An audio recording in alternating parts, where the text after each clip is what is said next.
Shalom, shalom, shalom et shalom, fidèles auditeurs de la radio Shiloh News et fidèles téléspectateurs de la radio télé Shiloh News.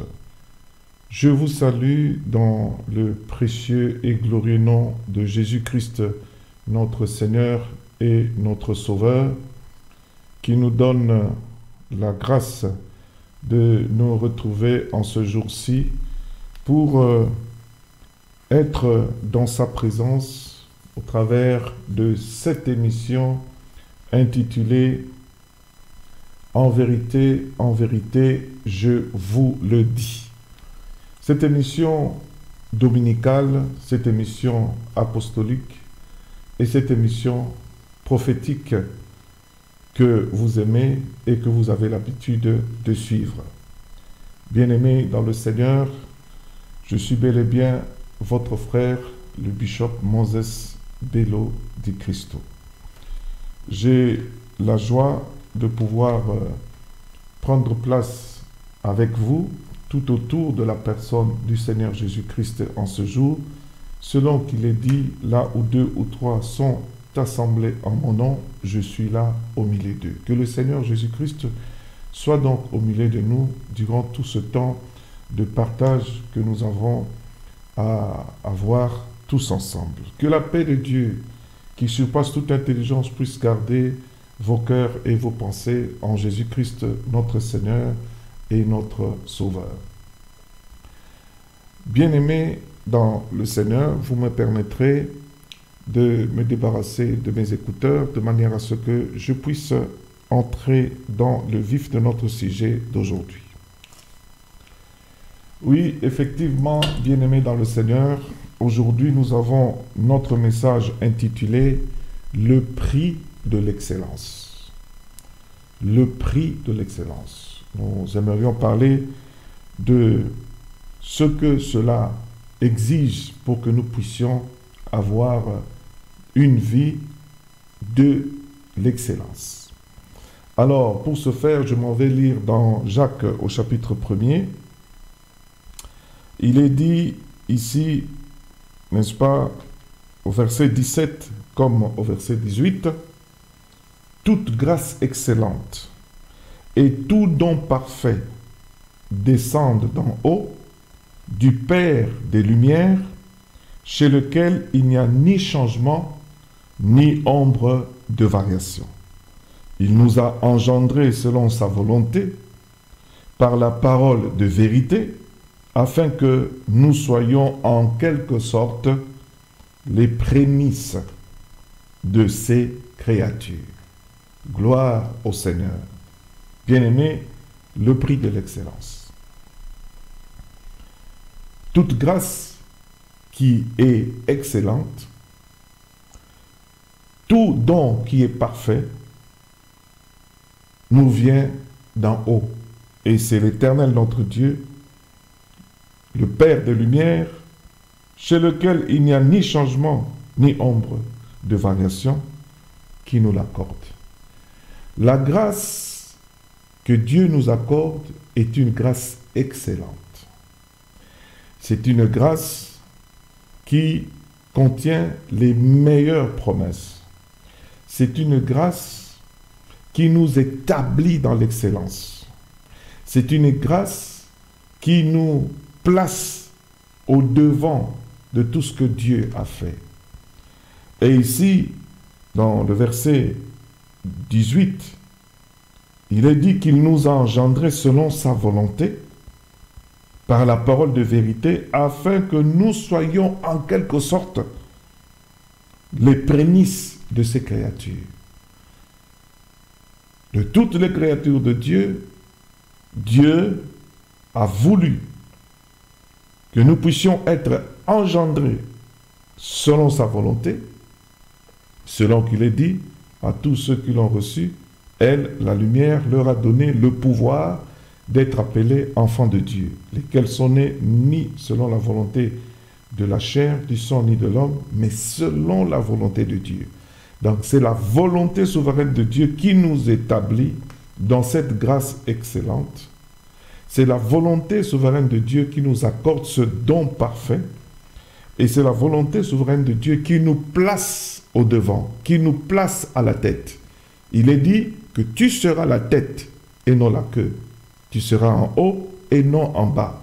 Dieu veut que tu sois à la tête, que tu sois la tête, que tu sois premier, que tu puisses, bien-aimé, être en quelque sorte les prémices, n'est-ce pas, de ces créatures, que tu sois en premier, que tu sois placé, n'est-ce pas, en exergue, que tu puisses, n'est-ce pas, rayonner, étant lumière du monde, selon sa volonté. Cette vie d'excellence, c'est toute une grâce que Dieu nous a accordée. Nous sommes donc appelés à vivre dans l'excellence, à vivre l'excellence, à exercer dans l'excellence, à évoluer dans l'excellence.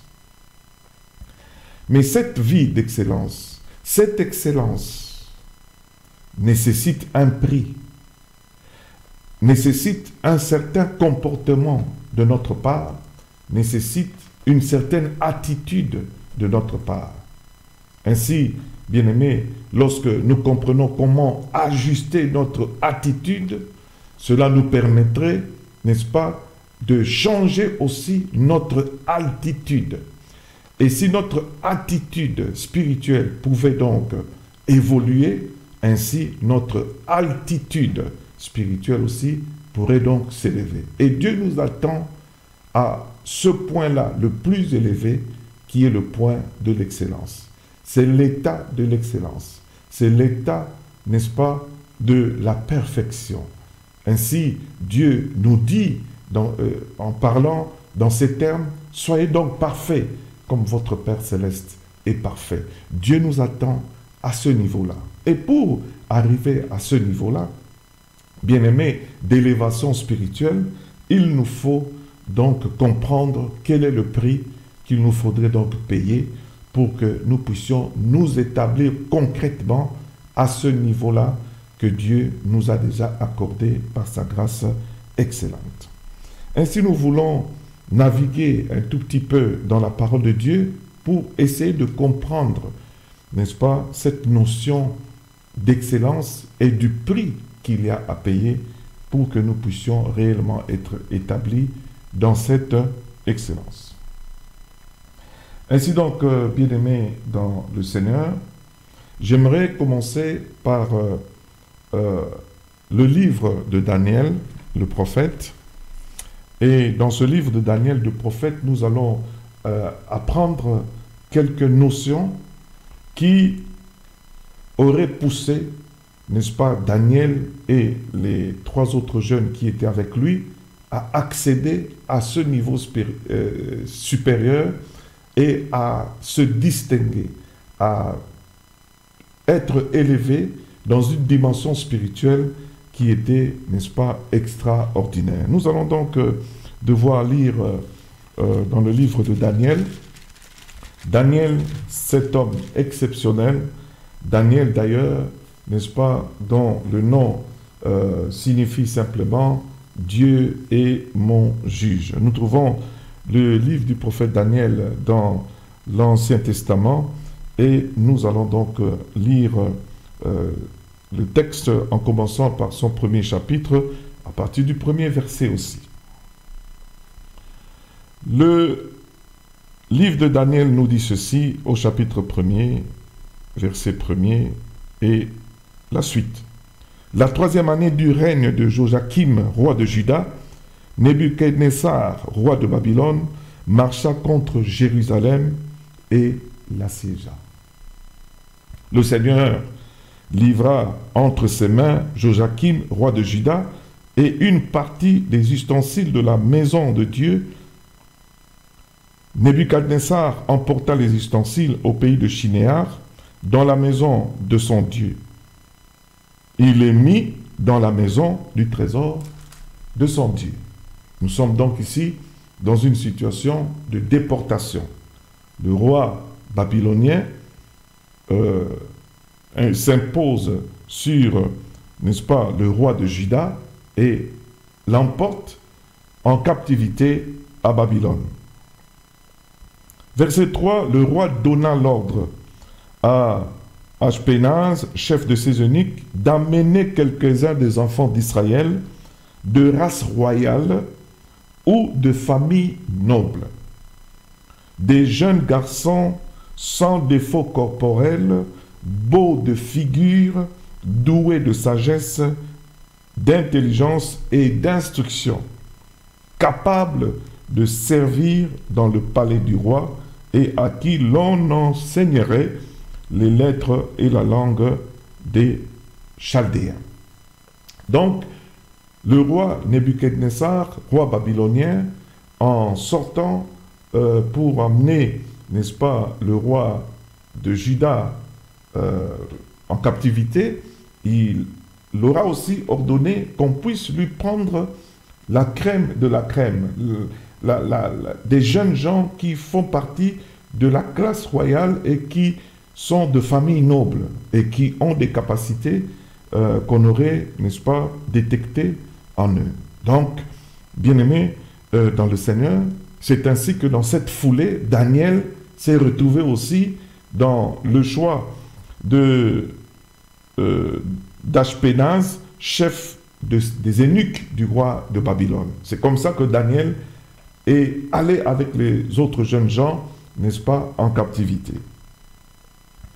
Nous voyons donc ici, premièrement, qu'il y a un déplacement physique qui se fait.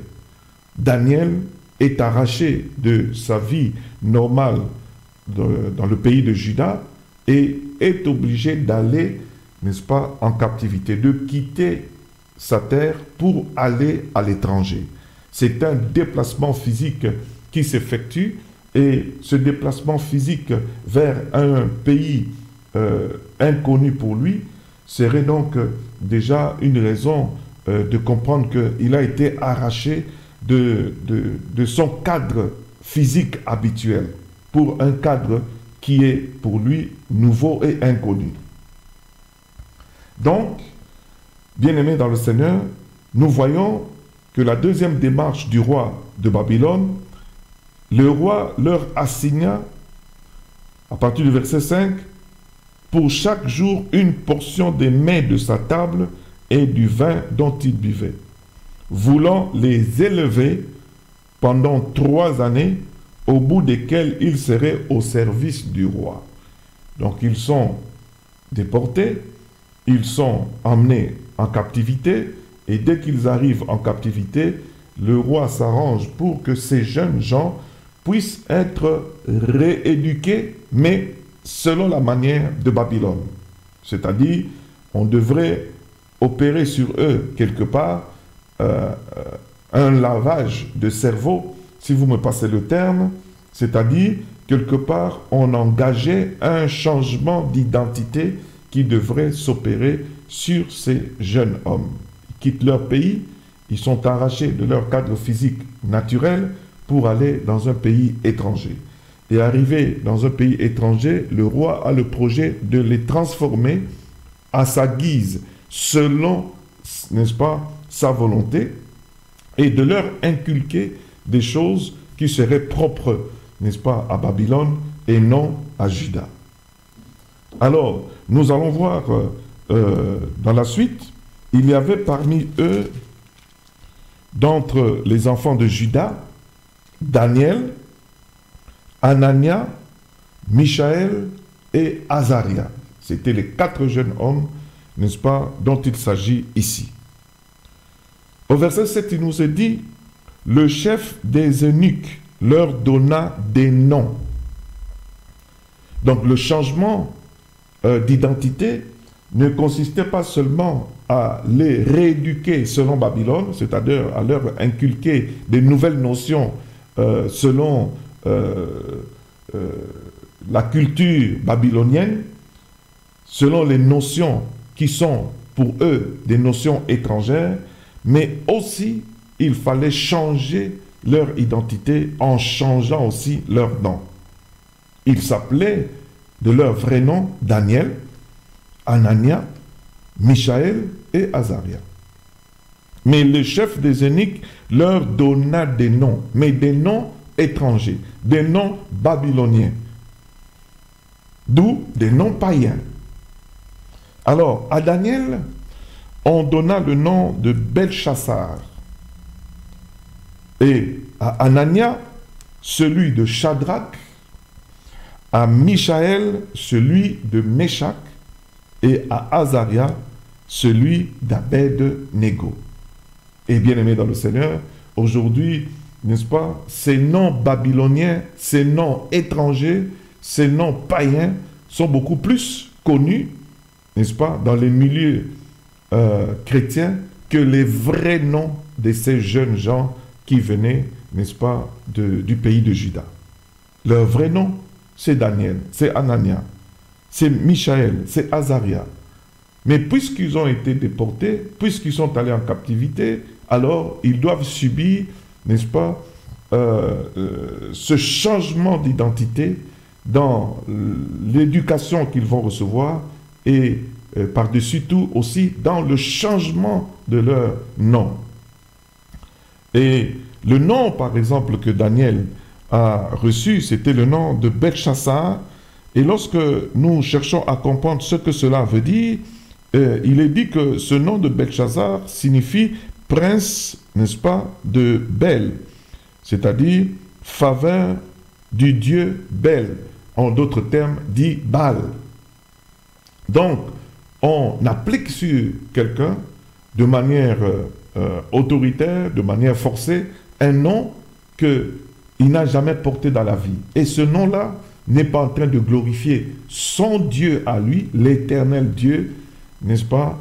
Mais ce nom est en train de parler et d'élever un Dieu étranger, c'est-à-dire une idole.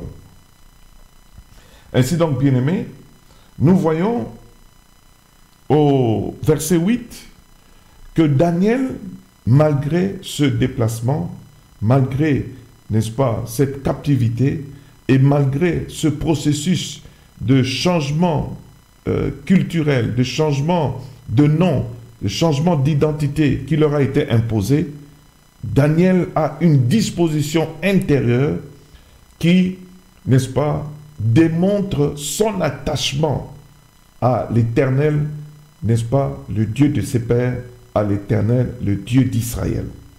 C'est son intérieur qui va déterminer la suite de son histoire. Bien-aimés dans le Seigneur, au verset 8, nous lisons, il est dit, Daniel résolut de ne pas se souiller par les mains du roi et par le vin dont le roi buvait. Il pria le chef des eunuques de ne pas l'obliger à se souiller. Verset 9, Dieu fit trouver à Daniel faveur et grâce devant le chef des eunuques.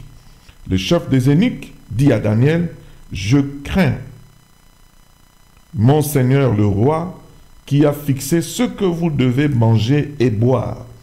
Car pourquoi verrait-il votre visage plus abattu que celui des jeunes gens de votre âge? Vous exposeriez ma tête auprès du roi. Alors Daniel dit à l'intendant à qui le chef des eunuques avait remis la surveillance de Daniel, de Anania, de Michaël et d'Azaria, éprouve tes serviteurs pendant 10 jours et qu'on nous donne des légumes à manger et de l'eau à boire. Tu regarderas ensuite notre visage et celui des jeunes gens qui mangent les mains du roi, et tu agiras avec tes serviteurs d'après ce que tu auras vu. Il leur accorda ce qu'ils demandaient et les éprouva pendant 10 jours. Au bout de 10 jours, ils avaient meilleur visage et plus d'embonpoint que tous les jeunes gens qui mangeaient les mets du roi. L'intendant emportait les mets et le vin qui leur étaient destinés et il leur donnait des légumes. C'est là, bien-aimés dans le Seigneur, la bonne résolution de Daniel. Il nous a dit que Daniel résolut de ne pas se souiller. Bien-aimés, vous êtes arrachés de votre milieu naturel et on vous impose un milieu nouveau où vous êtes étranger. C'est-à-dire que vous perdez vos repères. Mais les repères que vous perdez, ce sont les repères physiques, les repères externes. On vous change de cadre. Et arrivé ailleurs, on essaie de changer votre mentalité, de changer, de vous inculquer des notions qui ne sont pas les vôtres.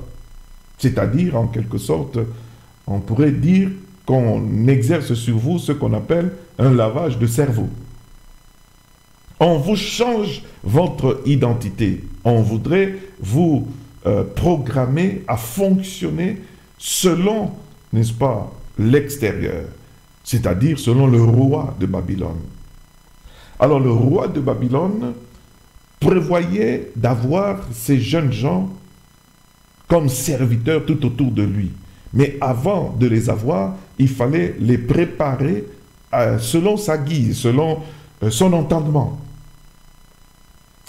Et vous êtes maintenant dans la situation et dans la peau de Daniel, vous êtes dans la peau d'Anania, de Michaël et d'Azaria. Et vous avez reçu dès le départ une éducation de vos parents, vous avez reçu dès le départ, n'est-ce pas, des notions qui vous rattachent à l'Éternel, le Dieu d'Israël. Et là, vous arrivez, on essaie de vous changer, c'est-à-dire votre environnement nouveau, le roi, le chef des eunuques, l'intendant, c'est votre environnement nouveau, essaie de changer votre personnalité, de changer votre intérieur. Alors, malgré tout cela, le jeune homme, Daniel, garde sa lucidité et essaie, si vous me passez le terme, de négocier à cause de son attachement avec son Dieu, de négocier une porte de sortie. Que le Seigneur soit béni pour cela.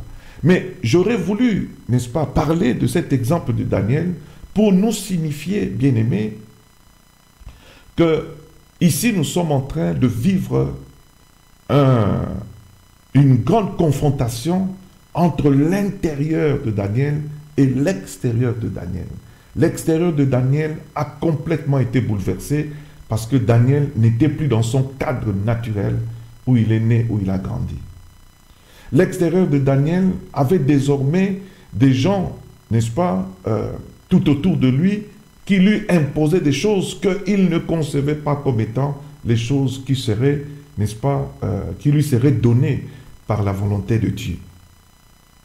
Il y a donc lutte dans la vie entre notre extérieur et notre intérieur. Il y a confrontation entre notre environnement et notre intérieur. Ce sont deux univers différents. Souvent, nous avons beaucoup plus conscience de notre environnement physique, matériel, de tout ce qui nous entoure. Et l'homme a même fait beaucoup d'efforts pour découvrir et maîtriser son environnement extérieur. Et l'homme, n'est-ce pas, de ce temps-ci, a fait même des efforts pour aller physiquement, n'est-ce pas, jusqu'à la Lune. Et il est en train de déployer tous les efforts et de dépenser tout l'argent dont il dispose pour aller explorer d'autres planètes, jusque, n'est-ce pas, à maîtriser, n'est-ce pas, d'autres planètes, en l'occurrence, n'est-ce pas, la planète Mars qui est visée désormais par, n'est-ce pas, plusieurs nations. Ainsi, bien aimé dans le Seigneur, tout cet univers extérieur, tout cet environnement physique est exploré par l'homme. L'homme aimerait bien y aller, l'homme aimerait bien, n'est-ce pas, maîtriser cela. Mais l'homme oublie et ignore qu'il existe un autre univers. Et l'autre univers, c'est l'univers, n'est-ce pas, de notre intérieur. L'univers, n'est-ce pas, qui est en nous. C'est un univers extraordinaire, c'est un univers si grand, si large, que beaucoup ne connaissent pas et beaucoup manquent d'explorer. Et pendant qu'on est en train de chercher Dieu dans cet univers extérieur, Dieu, qu'est-ce qu'il a fait? Il a choisi, n'est-ce pas, de venir vivre en ses enfants, n'est-ce pas, c'est-à-dire en nous. Et une fois que Dieu est en nous, notre univers intérieur est un univers glorieux, est un univers de gloire, est un univers merveilleux, est un univers d'excellence, est un univers, bien-aimé, de grâce exceptionnelle. C'est de cet univers intérieur que nous tenons toute la grandeur, n'est-ce pas, que l'homme peut avoir dans son univers extérieur. Ainsi, bien-aimé, que le Seigneur vous ouvre l'entendement pour comprendre la notion que nous sommes en train de partager aujourd'hui. Daniel, dans un autre monde, Daniel, dans un autre environnement, Daniel, n'est-ce pas, dépouillé de son vrai nom, de Daniel, ayant reçu un autre nom, c'est-à-dire des efforts de l'extérieur, de changer son intérieur, de changer même son identité, lui sont imposés. Mais ce jeune homme a le réflexe de démontrer son attachement, son intimité à cet univers intérieur qui est rempli de la présence, de la gloire, de son amour, n'est-ce pas, avec l'Éternel Dieu, le Dieu d'Israël. Ainsi, à cause de Dieu, à cause de cette intimité avec Dieu, à cause de son attachement, n'est-ce pas, à l'Éternel Dieu, il prend une résolution. Cette résolution, c'est de ne pas se souiller. La parole dit au verset 8, Daniel résolut de ne pas se souiller. Daniel résolut de ne pas se souiller. Daniel résolut de rester, en d'autres termes, intact dans sa relation avec l'Éternel, le Dieu d'Israël. Daniel résolut de ne pas s'embourber, n'est-ce pas, dans ce que son environnement nouveau était en train de lui imposer. Daniel résolut de rester authentique en face de l'Éternel Dieu et de ne pas se laisser, n'est-ce pas, prendre dans le piège de ce nouveau monde, de ce royaume de Babylone, de ces mentalités de Babylone, de cette culture de Babylone, n'est-ce pas, voire même de cette nouvelle identité des dieux païens qui lui auraient été imposés par le nom qu'il a reçu. C'est donc l'univers intérieur de Daniel qui détermine, bien-aimé, l'avenir de Daniel. Il négocie et la parole dit, Dieu fit trouver à Daniel faveur et grâce devant le chef des eunuques. Lorsque Dieu, qui sonde les cœurs et les reins, Dieu ne regarde pas ce qui frappe à l'œil. Dieu ne tient pas compte, n'est-ce pas, du superficiel, mais Dieu sonde les cœurs et les reins. Et lorsque Dieu sonde l'intérieur de son enfant, l'intérieur de Daniel, il trouve cette bonne disposition, cette reconnaissance de Daniel, et Dieu lui est favorable. Dieu lui fait faveur. Dieu vient au secours de Daniel. C'est ainsi que cette préoccupation de Daniel trouve aussi un écho favorable, n'est-ce pas, auprès de ce chef des eunuques. Donc, si Dieu est avec quelqu'un, si quelqu'un est, n'est-ce pas, trouve la faveur aux yeux de Dieu, Dieu est même capable, n'est-ce pas, de changer la vie de ses ennemis. Dieu peut faire basculer, n'est-ce pas, ses ennemis de camp, de manière à ce que ses ennemis puissent lui être aussi favorables. Si Dieu est d'accord, Dieu est capable d'imposer à ton ennemi, n'est-ce pas, de t'être aussi favorable. Voilà ce que Daniel est en train de vivre. Mais pourquoi est-ce que Dieu peut faire ces choses? C'est à cause de cette bonne disposition qui est trouvée dans Daniel. C'est à cause de cette bonne décision que Daniel est en train de prendre. Et nous voyons quelle était cette bonne disposition. Daniel ne veut pas se souiller. Il sait que cette vie mondaine, cette vie de mets du roi, de vin, etc., c'est une vie de luxe. C'est une vie, n'est-ce pas, mondaine. C'est une vie de dépravation. C'est une vie qui va, n'est-ce pas, détruire cet intérieur, détruire son intimité avec Dieu, détruire, le dépouiller dans son intérieur. On l'a dépouillé dans son extérieur, on a dépouillé son univers extérieur, on a changé son univers extérieur, on a changé son nom, mais Daniel est en train de lutter pour protéger, n'est-ce pas, ce qu'il y a de plus cher dans sa vie, c'est-à-dire sa relation personnelle avec l'Éternel, le Dieu d'Israël. Il trouve faveur aux yeux de Dieu et Daniel, au verset 12, est prêt à sauver sa relation avec l'Éternel en s'imposant, bien-aimé dans le Seigneur, une épreuve. Il demande, n'est-ce pas, à celui qui devrait, n'est-ce pas, les garder, il dit, éprouve tes serviteurs. Daniel s'impose une épreuve. Il s'impose de passer, de payer le prix, de passer dans un moment, n'est-ce pas, de difficulté, de trouble. Daniel s'impose, n'est-ce pas, une restriction, une abstinence. Daniel renonce à quelque chose que tout le monde veut avoir pour sauver sa relation avec le Dieu d'Israël. Éprouve tes serviteurs, dit-il, pendant 10 jours, et qu'on nous donne seulement des légumes à manger et de l'eau à boire. Pas les mets du roi, pas la viande, pas le vin, etc. Mais seulement des légumes et de l'eau à boire. Ce n'est pas qu'on est en train de leur donner la punition de ne manger que des légumes et de l'eau à boire. Mais non, c'est lui-même qui le demande. Pourquoi? Parce qu'il est en train de chercher à préserver une relation, à préserver sa vraie identité. Sa vraie identité, n'est-ce pas, qui est imprégnée dans son être intérieur, d'où il tient toute sa force. Et puisqu'il s'impose ce test, et que le serviteur du roi leur aurait été favorable, alors le serviteur du roi les éprouva pendant 10 jours.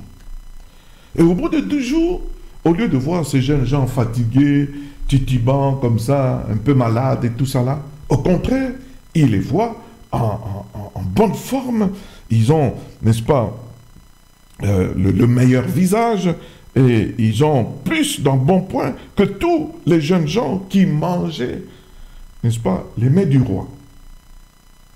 Ainsi, bien-aimés, ce palais royal, cet environnement, n'est-ce pas, de luxe dans les environs de la vie du roi, tout cela représenterait le monde. Et Daniel n'a pas aimé ce monde jusqu'à sacrifier sa relation avec Dieu. Mais il a préféré préserver sa relation avec Dieu et ne pas se rendre, n'est-ce pas, esclave de ce cadre magnifique, visiblement beau, riche, avec les mets du roi, le vin et tout ce que vous voulez. Et bien aimé, à partir du verset 17, nous avons les résultats, n'est-ce pas, de cette bonne résolution de Daniel. Dieu, au verset 17, accorda à ces 4 jeunes gens de la science. Dieu, c'est-à-dire que le roi voulait leur inculquer ses notions à lui, sa science à lui, mais puisque Daniel reste collé à son Dieu, c'est Dieu lui-même alors qui leur accorde à ces 4 jeunes gens la science, de l'intelligence dans toutes les lettres et de la sagesse. Et Daniel expliquer toutes les visions et tous les songes. C'est formidable, c'est magnifique. Alors, bien-aimés, au terme fixé par le roi pour qu'on les lui amène, le chef des eunuques les présenta au roi Nebuchadnezzar. Le roi s'entretint avec eux et parmi tous ces jeunes gens, il ne s'en trouvait aucun comme Daniel, Anania, Michaël et Azaria. Il fut donc soumis au service du roi. Voilà, bien-aimés, un nouveau monde, un extérieur nouveau, un roi qui veut s'imposer dans ces jeunes gens, mais ces jeunes gens qui restent attachés selon leur intérieur à l'Éternel Dieu, et Dieu leur donne la faveur de manière à ce que ce soit des jeunes gens exceptionnels, extraordinaires. Au verset 20, il est dit, sur tous les objets qui réclamaient de la sagesse et de l'intelligence, sur lesquels le roi les interrogeait, il les trouvait 10 fois supérieurs à tous les magiciens et astrologues qui étaient dans tout son royaume.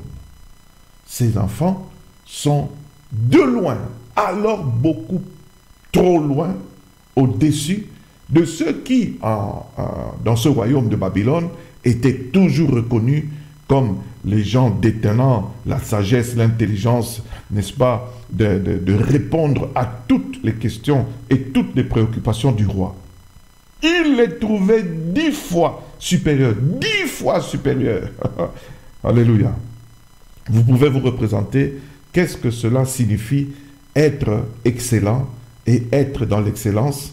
Qu'est-ce que cela signifie avoir reçu une grâce excellente, un don qui est parfait. Et qu'est-ce que cela signifie d'être considéré en quelque sorte comme étant les prémices, la tête, les premiers, n'est-ce pas, de toutes les créatures de Dieu. Qui que ce soit serait, n'est-ce pas, en dessous de ces jeunes gens dans le royaume de Babylone. Ainsi fut Daniel jusqu'à la première année du roi Cyrus. Bien-aimés, pourquoi nous avons parlé de cet exemple de Daniel? Qu'est-ce que nous avons vu dans cet exemple de Daniel? Nous avons vu, n'est-ce pas, un jeune homme arraché de son milieu, un jeune homme, n'est-ce pas, dépouillé de son identité culturelle et de son identité, n'est-ce pas, de nom, ayant reçu un nom qui lui était étranger, une démarche de son environnement nouveau qui cherchait à s'imposer dans son intérieur, mais un réflexe de ce jeune homme puisant sa force de son intérieur pour, n'est-ce pas, déjouer le plan, n'est-ce pas, du roi de Babylone, et Dieu, n'est-ce pas, lui vient au secours, Dieu lui donne la grâce, et cet enfant est établi, n'est-ce pas, dans un niveau de sagesse et d'intelligence que personne dans le royaume de Babylone ne pouvait égaler. Donc cet enfant, avec ses collègues, ont atteint cette élévation spirituelle, cette élévation, n'est-ce pas, dans l'illumination, parce qu'ils ont eu un bon réflexe, une bonne résolution, ils ont payé un prix, le prix d'abord de se battre pour rester fidèle à l'Éternel Dieu, le prix de s'imposer même des abstinences, n'est-ce pas? Le prix de ne pas s'adonner au plaisir du monde. Ainsi Dieu leur accorde cette élévation. Ainsi, bien-aimés dans le Seigneur, aujourd'hui, lorsque quelqu'un voudrait être élevé, etc., nous voyons que les gens, au lieu de se rendre compte qu'il existe ce prix de l'élévation, ce prix de l'excellence, les gens, n'est-ce pas, vont faire au contraire des arrangements avec le monde, des arrangements avec l'adversaire, le diable, des arrangements avec les gris-gris, le maraboutage, etc., pour être vu des hommes, pour être considéré, n'est-ce pas, par les hommes. Mais cela n'est pas la vraie élévation, c'est une falsification pure et simple. Mais l'Éternel Dieu veut effectivement que tu aies du succès. L'Éternel Dieu connaît les projets qu'il a formés pour toi. L'Éternel Dieu veut te placer à la tête. L'Éternel Dieu veut te placer en haut. Parce que c'est là la grâce qu'il t'a faite. Cette grâce est excellente. Le don qu'il t'a donné, le don parfait. Ainsi donc, bien-aimés dans le Seigneur, nous pouvons donc voir maintenant dans la Nouvelle Alliance, bien-aimés, les notions dont l'Éternel est en train de parler. Je commence par Jacques au chapitre 4. Voyons un peu ce que Jacques est en train de nous dire au chapitre 4. Verset 4 et versets 5 et 6. Il est dit au verset 4, « Adultères que vous êtes, ne savez-vous pas que l'amour du monde est inimitié contre Dieu? Celui donc qui veut être ami du monde se rend ennemi de Dieu. Croyez-vous que l'Écriture parle en vain? C'est avec jalousie que Dieu chérit l'Esprit qu'il a fait habiter en nous. Il accorde au contraire une grâce plus excellente. C'est pourquoi l'Écriture dit: Dieu résiste aux orgueilleux, mais il fait grâce aux humbles. Soumettez-vous donc à Dieu et résistez au diable, et il fuira loin de vous. Adultère que vous êtes. Ici, il ne s'agit pas d'adultère dans le sens vraiment d'un homme physique, ou bien d'une âme, d'une femme, pardonnez-moi, physique, mais il s'agit d'adultère dans la relation entre Dieu et l'homme, entre Dieu et son peuple. Nous savons que nous sommes l'Église et que l'Église est fiancée, n'est-ce pas, à un seul époux, c'est-à-dire Jésus-Christ, le roi des rois, le Seigneur des seigneurs. Et dans cette relation avec le Seigneur Jésus-Christ, l'Église est appelée à mener cette vie de fidélité, d'attachement au Seigneur.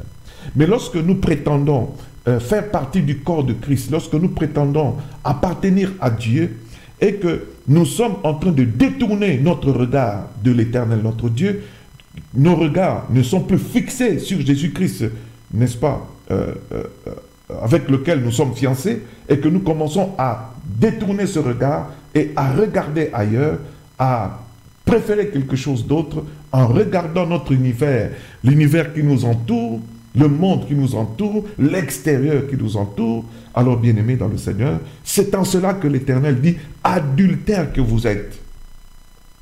Vous êtes supposé être, entre guillemets, la fiancée de Jésus-Christ, entre guillemets, la femme de Dieu. Et lorsque, femme, fiancée que vous êtes, vous commencez à regarder ailleurs, à préférer autre chose, c'est en cela que vous vous rendez adultère. Vous êtes donc des adultères spirituels.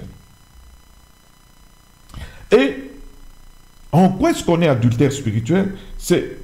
Il nous est posé la question, ne savez-vous pas que l'amour du monde, lorsqu'on applique son cœur à aimer le monde, c'est donc inimitié, c'est là l'inimitié contre Dieu. Celui donc qui veut être ami du monde, lorsque vous préférez les mets du roi, lorsque vous préférez le vin, la bonne vie de luxe de la maison royale, de ce palais royal, lorsque vous acceptez de vous corrompre parce que vous êtes dans un environnement qui est en train de dépasser votre entendement, que vous êtes ébloui par le luxe, vous aimez tellement le matériel, vous aimez tellement la bonne vie, vous aimez tellement le monde.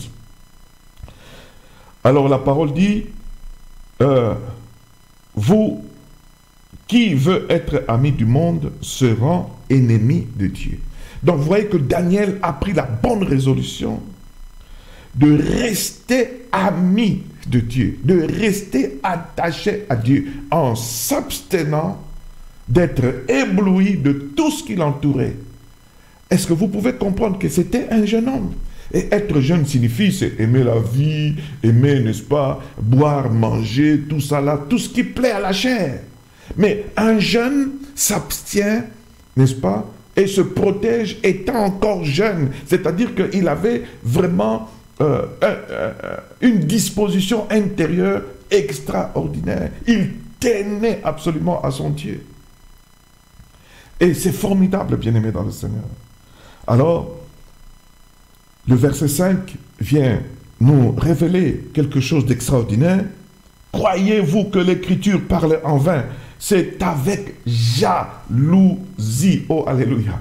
Quand l'Éternel est en train de te regarder, quand l'Éternel est en train, n'est-ce pas, de t'observer, quand l'Éternel est en train de fixer son regard sur toi, bien-aimé dans le Seigneur, quand l'Éternel est en train de te regarder, il est en train de voir, n'est-ce pas, un enfant de Dieu qui est en train d'opérer sur la terre. Mais quand Dieu est en train de te regarder, qu'est-ce qu'il observe en toi? Dieu est en train d'observer, n'est-ce pas, l'univers intérieur qu'il a transformé. Dieu est en train de se voir lui-même dans ton cœur, dans ta vie, n'est-ce pas, que les autres ne connaissent pas. Dieu chérit l'esprit. Dieu chérit l'esprit qu'il a fait habiter en nous. Dieu chérit. Dieu chérit. Dieu protège. Dieu est préoccupé par ton intérieur, par ta vie intérieure, par l'intimité que tu as avec lui.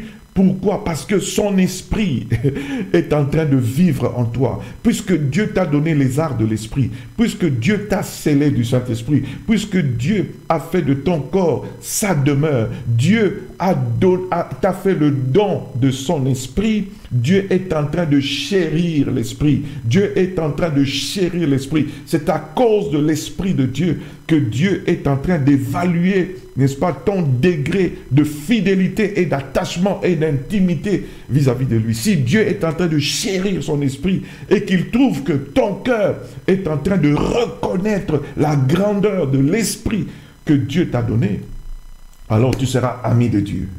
Mais lorsque Dieu t'a donné ce qu'il y a de plus cher, c'est-à-dire son esprit, sa propre présence dans ton intérieur, dans ton univers intérieur, et que toi tu négliges ce qu'il y a de plus grand pour ce qui est moins valeureux, qui est dans le physique, dans ton extérieur, c'est alors là que tu deviens adultère. C'est alors là que l'Éternel est en train de te regarder comme étant son ennemi. Ainsi donc, bien-aimés dans le Seigneur, nous pouvons comprendre cette notion que le Seigneur est en train de nous donner aujourd'hui ici. Et j'aimerais bien approfondir encore cette notion de lutte qui existe entre l'extérieur et l'intérieur. La parole dit, vous êtes dans le monde. Vous êtes dans le monde, c'est-à-dire vous êtes dans un cadre qui vous est hostile, dans un cadre qui possède beaucoup d'éléments qui devraient vous fasciner, qui devraient détourner votre regard. Mais la parole ajoute, vous n'êtes pas du monde. Donc, c'est-à-dire que il y aura, pour tout enfant de Dieu, vrai disciple de Jésus-Christ, toujours une confrontation entre ton extérieur et ton intérieur. C'est dans ton intérieur que Dieu est allé, n'est-ce pas, demeurer. Il a donné la possibilité que tu aies un univers inconnu par ton extérieur, mais l'univers le plus fort, l'univers le plus glorieux, l'univers, n'est-ce pas, qui fait ta force, ta grandeur. C'est cet univers où Dieu est en train de se trouver. Dieu a voulu que dans cette tente, n'est-ce pas, de terre, qu'il y dépose un trésor. Le trésor est en toi. Le trésor n'est pas dans ton extérieur. Tu dois apprendre cela, comprendre cela. Le trésor divin est en toi. Le trésor n'est pas à l'extérieur. Dieu a caché tout ce qu'il y a de plus grand dans toi, dans ton intérieur. Tu es la banque de Dieu. Tu es la cachette de Dieu. C'est là que Dieu a caché ce qu'il y a de plus grand. Il n'y a pas dans ton extérieur ce qui serait plus grand qu'il y a dans ton intérieur. C'est dans ton intérieur qu'il y a Dieu. C'est dans ton intérieur qu'il y a l'Esprit de Dieu. Donc, ce qu'il y a de plus valeureux est en toi et non à l'extérieur. Mais qu'est-ce que les hommes font? Ils cherchent ce qu'il y a de plus valeureux dans le monde, dans leur environnement extérieur, et ils se perdent. Ils oublient qu'ils avaient en eux, n'est-ce pas, le tout grand de tous les esprits, le Saint-Esprit que Dieu est en train de chérir. C'est à cause du Saint-Esprit de Dieu que tu seras enlevé. Dieu viendra prendre celui qui a son esprit. C'est-à-dire, c'est sur base de la présence de l'Esprit en toi que Dieu te considère comme appartenant à lui. C'est à cause de l'Esprit de Dieu que tu seras attiré dans les airs. N'est-ce pas, sans le Saint-Esprit, tu ne seras pas attiré, n'est-ce pas, dans les airs, lors de l'enlèvement, bien-aimé dans le Seigneur. Dieu ne prendra que celui qui a sa propre nature. Dieu t'a donné la nature de Dieu. Dieu t'a donné la nature de cette race élue. Dieu t'a donné la nature de ce sacerdoce royal. Dieu t'a donné la nature de ce peuple acquis, ce peuple qui n'est ni blanc ni noir, ni jaune, ni rouge, ce peuple qui est déterminé de la race de l'Esprit Saint, de l'Esprit de Dieu. Il ne s'agira plus de la couleur de la peau, mais il s'agira désormais, as-tu le Saint-Esprit ou n'as-tu pas le Saint-Esprit de Dieu? Le trésor est dans une tente, n'est-ce pas, éphémère, dans une tente, n'est-ce pas, misérable. Mais le trésor est là. Quand tu cherches le trésor trop loin, sur la Lune, sur Mars, l'homme est capable d'aller, je ne sais pas quoi, s'il lui serait donné la possibilité technique d'aller jusqu'à Jupiter, il va le faire. Il croit que c'est là qu'il va découvrir ce qu'il y a de plus grand. Mais c'est une démarche, bien-aimée dans le Seigneur, perdue. Pourquoi? Parce que le trésor est en toi. Le trésor, c'est Dieu lui-même. Le trésor, c'est le Saint-Esprit. Le trésor, c'est Jésus-Christ lui-même qui est en train de vivre en toi, bien-aimé dans le Seigneur. C'est ainsi que il y aura toujours un combat, n'est-ce pas? Parce que tu es dans le monde, mais tu n'es pas du monde. Ton extérieur cherchera toujours à s'imposer, n'est-ce pas, sur ton intérieur. C'est-à-dire ton environnement, la culture du lieu où tu te trouves. Si c'est à Babylone, ce serait la culture de Babylone qui va essayer de s'imposer sur toi. Si c'est au Congo, à Kinshasa, si c'est aux États-Unis, si c'est au Japon, quelque part où tu te trouves sur la planète, cet extérieur-là cherchera à t'inculquer, n'est-ce pas, ses priorités, ses principes, ses mentalités, de manière à ce que tu commences à fonctionner comme on fonctionne à Tokyo, comme on fonctionne à Kinshasa, comme on fonctionne à New York, comme on fonctionne à Bruxelles, comme on fonctionne à Paris. Quand tu arrives à Paris, c'est Paris, tu es Paris, tu deviens parisien, tu es à Tokyo, etc. Tu comprends? Ton extérieur cherchera à ce que tu sois, ce que cet extérieur veut que toi tu sois. Alléluia. Mais tout dépendra de ton intérieur. Mais ton intérieur, n'est-ce pas, qui est occupé par Dieu, est plus grand, bien-aimé, et pourra donc tenir tête.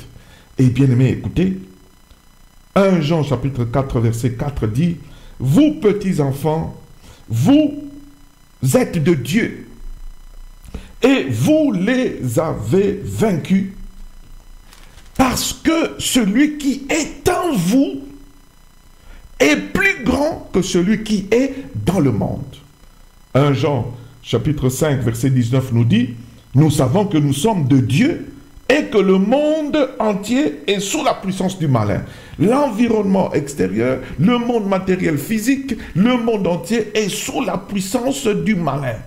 Alléluia. Mais le monde interne, l'univers interne est occupé par Dieu. Donc il y aura toujours confrontation entre Dieu et, n'est-ce pas, le malin qui est dans le monde. Dieu a dit, je vous laisse dans le monde. Vous êtes dans le monde. Je sais que dans ce monde-là, c'est le malin qui est en train de régner. Mais moi, je viens habiter en vous. Je viens habiter, n'est-ce pas, dans votre intérieur. Il y aura confrontation. Le malin cherchera à imposer, n'est-ce pas, sa culture, son identité en vous, à faire le lavage de cerveau sur vous.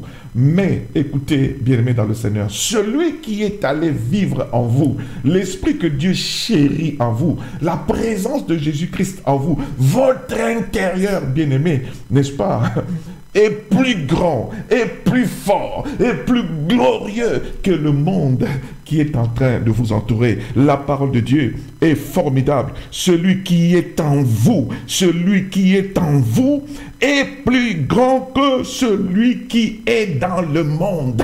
Alléluia. Le monde lui est soumis, bien sûr, mais celui qui est en vous est plus grand que celui qui est dans le monde. Ainsi, dans cette confrontation extérieure-intérieure, c'est en réalité la confrontation, n'est-ce pas, du malin avec Dieu. Et Dieu est plus grand et Dieu est plus fort.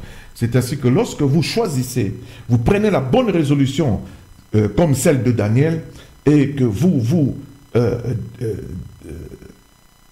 imposez de rester collé à ce Dieu de votre intérieur, à ce Dieu de votre cœur, à ce Dieu, n'est-ce pas, qui établit un univers divin en vous, si vous choisissez de rester collé à ses préceptes, à sa parole, à ses commandements, bien qu'on vous emmène dans un cadre, n'est-ce pas, qui est autre, qui est Babylone, mais vous décidez de vivre non selon Babylone, mais vous décidez de vivre selon Dieu, selon les notions de Dieu, selon ce que Jésus vous a dit, n'est-ce pas? Faites de toutes les nations des disciples, baptisez-les au nom du Père, du Fils et du Saint-Esprit, apprenez-leur à observer tout ce que je vous ai prescrit. Si vous pouvez observer tout ce que Christ vous a prescrit dans un monde qui est gagné au malin, bien-aimé dans le Seigneur, vous vous établissez par la faveur de Dieu dans l'excellence. C'est ainsi que, bien-aimés dans le Seigneur,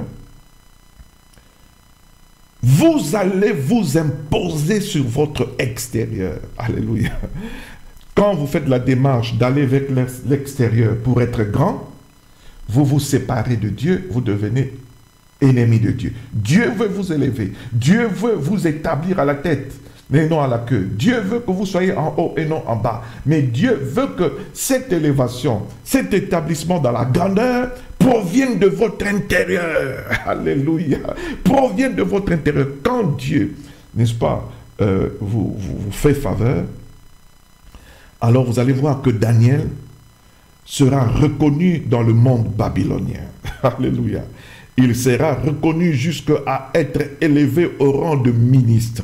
C'est alors que vous allez voir, bien-aimés, que votre extérieur est maîtrisé par le Dieu qui vit en vous. C'est alors que vous allez voir que la faveur que Dieu vous fait est en train de s'élargir aussi, n'est-ce pas, dans votre environnement. Dieu veut que vous imposez Dieu dans votre environnement. Ce n'est pas votre extérieur qui doit s'implanter à vous, mais c'est à vous d'implanter, n'est-ce pas, votre nature sur votre extérieur. Ce n'est pas votre extérieur qui doit vous changer, mais c'est à vous de changer votre extérieur. Paul dit que j'ai été avec les Juifs, j'ai été avec les païens, c'est-à-dire je suis allé même dans un cadre qui m'est hostile, pas pour devenir comme eux, mais pour que je puisse imposer mon intérieur sur cet extérieur, que je puisse imposer mon Dieu sur ces gens qui sont, n'est-ce pas, sous la puissance du malin. C'est là, bien-aimé, la notion que le Saint-Esprit te donne de comprendre en ce jour, et je crois que le Seigneur est en train de t'aider pour que tu puisses saisir, n'est-ce pas, ce que nous sommes en train de partager aujourd'hui, bien-aimés dans le Seigneur. Ainsi, pour que nous puissions commencer à atterrir tout doucement, j'aimerais bien toucher l'exemple que nous trouvons dans Timothée, la première lettre de Timothée au chapitre 4, prenons d'abord le verset 12. Que personne ne méprise ta jeunesse, mais sois un modèle pour les fidèles, en parole, en conduite, en amour, en foi, en pureté. Sois un modèle. On demande à Timothée, un jeune homme encore, d'être un modèle. Un modèle. Un modèle. Modèle en parole, en conduite, en amour, en foi, en pureté. Donc, d'être un exemple, c'est-à-dire d'être le premier en ce qui concerne la parole, que tu sois le premier, que tu sois l'excellent du milieu, alléluia, que tu sois en haut, En termes de conduite, quand on voit ta manière de vivre, d'être, qu'on sente que Dieu vit en toi, c'est ainsi que tu as une conduite réglée. Que tu sois, n'est-ce pas, un modèle en amour. Alléluia. Que tu sois un modèle en foi. Quand il y a, n'est-ce pas, quand on observe ta vie, on trouve qu'on a affaire à un enfant de Dieu qui croit réellement en Dieu. Modèle en foi, modèle en pureté, en pureté. C'est-à-dire qu'on demande à Timothée d'être excellent, parfait. Et la parole dit que toute grâce excellente et tout don parfait viennent d'en haut, du Père de lumière, en qui il n'y a ni changement, ni ombre de variation. Dieu nous a placés en quelque sorte pour être les prémices de ses créatures. Il nous place au devant. Alléluia. Il veut nous voir au premier rang. Il veut nous voir, n'est-ce pas, à la tête. Il veut nous voir dans la position du leadership. Oui, Dieu veut le faire. Dieu veut le faire. Ce sont les projets de Dieu pour chacun de nous. Mais il y a le prix. Tout autour de ce modèle, tout autour de cette image d'excellence, d'élévation, de faveur, de leadership, il y a tout un arsenal, n'est-ce pas, d'éléments qui constituent le prix à payer. Le verset 8 dit, « Exerce-toi à la piété, car l'exercice corporel est utile à peu de choses, tandis que la piété est utile à tout. » C'est-à-dire que Timothée ne peut pas mener une vie débordée, sans contrôle. Sinon, il ne sera pas moderne. Et le verset 13 et la suite nous dit, « Jusqu'à ce que je vienne, applique-toi à la lecture, à l'exhortation, à l'enseignement. Ne néglige pas le don qui est en toi et qui t'a été donné par prophétie avec l'imposition des mains de l'Assemblée des Anciens. Occupe-toi de ces choses, donne-toi tout entier à elles, afin que tes progrès soient évidents pour tous. Veille sur toi-même, veille sur toi-même, veille sur toi-même. Alléluia. Sois sévère vis-à-vis de toi-même. Examine-toi toi-même pour voir si tu es toujours dans la foi. Contrôle-toi toi-même, veille sur toi-même. Et veille sur ton enseignement. Est-ce que ce que je prêche, est-ce la saine parole de Dieu? Est-ce la saine doctrine de Christ? Est-ce que ce sont les préceptes qui sont conformes à la vérité qui est révélée dans les Saintes Écritures? Veille à ton enseignement, persévère dans ces choses, persévère, c'est-à-dire va toujours, n'est-ce pas, de progrès en progrès. Fais toujours des prouesses, va toujours de l'avant. Car en agissant ainsi, tu te sauveras toi-même et tu sauveras ceux qui t'écoutent. Donc, si vous trouvez quelqu'un qui est modèle, sachez que cette personne est en train de payer un grand prix. Le prix de protéger son intimité avec l'éternel Dieu. On ne peut pas être modèle comme ça par hasard. On est modèle parce que on connaît Dieu et on fait le choix de marcher avec Dieu et de ne pas se laisser corrompre par l'environnement. Et si vous comprenez, bien-aimés, ces choses, que le Seigneur puisse être béni pour cela. Sinon, bien-aimés, vous allez tomber dans le piège de beaucoup de ceux qui prétendent servir Dieu, mais qui ne comprennent pas que Dieu ne tient plus compte d'eux parce qu'ils ont perdu, n'est-ce pas, l'orientation du Saint-Esprit. Écoutez ce que l'apôtre Paul dit aux Galates. Il dit, n'est-ce pas, dans le chapitre 1er au verset 10, « Et maintenant, est-ce la faveur des hommes que je désire, ou celle de Dieu? Est-ce que je cherche à plaire aux hommes? Si je plaisais encore aux hommes, je ne serais pas serviteur de Dieu. » Quelle est ta préoccupation, enfant de Dieu? Quelle est ta préoccupation, ministre de Dieu? Qu'est-ce que tu cherches? Tu cherches à plaire aux hommes? Tu cherches à être, n'est-ce pas, au service des hommes, à satisfaire à toutes leurs manipulations, etc., pour que tu puisses être reconnu, élevé, n'est-ce pas, À leurs yeux, tu acceptes n'importe quel compromis pour que les hommes puissent applaudir et acclamer pour toi. Tu crois que c'est ça l'élévation, tu crois que c'est ça la grandeur, tu crois que c'est ça, n'est-ce pas, l'excellence? Absolument pas. Si c'est le monde qui est en train de t'acclamer, bien aimé, ce même monde va te diminuer parce que ce même monde, n'est-ce pas, t'a acclamé pour qu'au jugement dernier, tu ailles dans les temps de feu avec celui qui est en train de régner sur ce monde, c'est-à-dire l'adversaire, le diable Satan. Mais si tu es en train de chercher dans ton intérieur à plaire à celui qui t'a enrôlé dans son armée, à plaire à l'Éternel ton Dieu, si tout ce que tu fais, tout ce que tu prêches, tout ce que tu penses, toutes tes actions, tout ce que toute ta vie, tu cherches d'abord quelle est la volonté de Dieu et comment, n'est-ce pas, agir pour satisfaire à la volonté de ton Dieu, alors tu peux, n'est-ce pas, t'assurer que tu es serviteur de Dieu. À chaque fois que tu dis quelque chose, tu fais quelque chose, c'est pourquoi est-ce que tu le fais? C'est pour plaire à quelqu'un? Alors tu n'es pas serviteur de Dieu.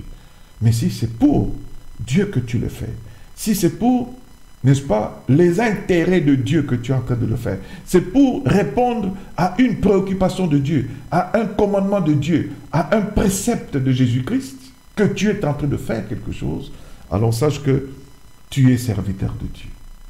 C'est très important de comprendre cela, parce que ton extérieur veut te ravir, n'est-ce pas, la couronne en s'imposant sur toi de manière à ce que tu puisses trahir, n'est-ce pas, ton Dieu. Mais, bien-aimé, pour terminer, effectivement, j'aimerais parler, n'est-ce pas, du roi des rois, le Seigneur des seigneurs, Jésus-Christ, le modèle exceptionnel, l'excellent des excellents. Oh, j'aimerais parler de ce Jésus. Dans Philippiens, au chapitre 2, je suis en train de lire du verset 5 jusqu'au verset 11, ce qui est dit, n'est-ce pas, de la démarche de ce Jésus-Christ pour connaître la grandeur, l'élévation, l'excellence. Et il est dit, ayez en vous les sentiments qui étaient en Jésus-Christ. Ayez en vous les sentiments qui étaient en Jésus. Ayez en vous cet intérieur de Jésus. Dans son intérieur, qu'est-ce qui le motivait? Dans son intérieur, dans son cœur, dans son intime, n'est-ce pas, univers avec son Père. Qu'est-ce qu'il y avait en lui comme sentiment? Existant en forme de Dieu, il n'a pas regardé son égalité avec Dieu comme une proie à arracher. Mais il s'est dépouillé, il s'est imposé l'épreuve, il s'est imposé le test, comme Daniel, nous avons vu. Il s'est dépouillé lui-même en prenant une forme de serviteur, en devenant semblable aux hommes. Il a paru comme un vrai homme. Il s'est humilié, on ne l'a pas humilié, il s'est humilié. Il a accepté le test sur lui-même. Il a accepté, n'est-ce pas, l'épreuve sur lui-même. Il s'est abstenu lui-même. Alléluia. Il s'est humilié lui-même. Se rendant obéissant, jusqu'à la mort, regardez le prix que Jésus est en train de payer, se rendant obéissant, c'est l'exercice de sa volonté, se rendant obéissant, il a préféré rester obéissant, obéir au Père, alléluia, jusqu'à la mort, même jusqu'à la mort de la croix. Le prix est payé. Alléluia. Il a payé le prix. Le prix de sa vie. Le prix de son sang. Alléluia. Et le verset 9 nous donne maintenant, jusqu'au verset 11, les retombées de ce prix qui a été payé. C'est pourquoi, voilà la conséquence heureuse. C'est pourquoi, c'est pas par hasard, c'est pas par hasard. Alléluia. Mais c'est pourquoi aussi Dieu l'a souverainement élevé et lui a donné le nom qui est au-dessus de tout nom, afin qu'au nom de Jésus, alléluia, tout genou fléchisse dans les cieux, sur la terre et sous la terre, et que toute langue confesse que Jésus-Christ est Seigneur à la gloire du Père. C'est formidable, c'est fantastique. Bien-aimés dans le Seigneur, nous avons un rabbi, un maître merveilleux. Il est le modèle par excellence. Il est l'excellent de tous les excellents. Il est le premier-né parmi beaucoup de frères. C'est ainsi que, bien-aimés, nous devons marcher sur les traces de Jésus. L'élévation est la volonté de Dieu. Les projets de Dieu prévoient ton élévation, ta grandeur, ton excellence. La grâce que Dieu t'a faite est déjà une grâce excellente. Le don que Dieu t'a fait, c'est un don parfait. Le Saint-Esprit, c'est un don parfait. Alléluia. Le sacrifice de Jésus à la croix, c'est un don parfait. Le sang de Jésus, c'est un don parfait. C'est ce sang qui continue même à parler plus que, n'est-ce pas, le sang d'Abel. C'est parfait ce que Dieu a fait pour toi. Et Dieu, en quelque sorte, a prévu de te voir et te considérer comme étant les prémices, les premiers produits de sa culture, les excellents, la race élue, le peuple acquis, le sacerdoce royal. C'est là la volonté de Dieu. Mais pour cette vraie grandeur, cette vraie élévation, cette vraie gloire, Dieu t'a parlé dans ce message à suivre les traces de Jésus-Christ. À suivre les traces de Jésus-Christ. Il y a ce prix à payer. Le prix de ce brisement. Dieu fait grâce aux humbles. Pas aux humiliés, aux humbles, aux gens qui ont pris la bonne résolution de s'humilier vis-à-vis de lui. Mais Dieu résiste aux orgueilleux, qui oublient le trésor qui est en eux et qui préfèrent les mets du roi et le vin du roi, qui préfèrent être adultères en aimant le monde et ce qui est dans le monde.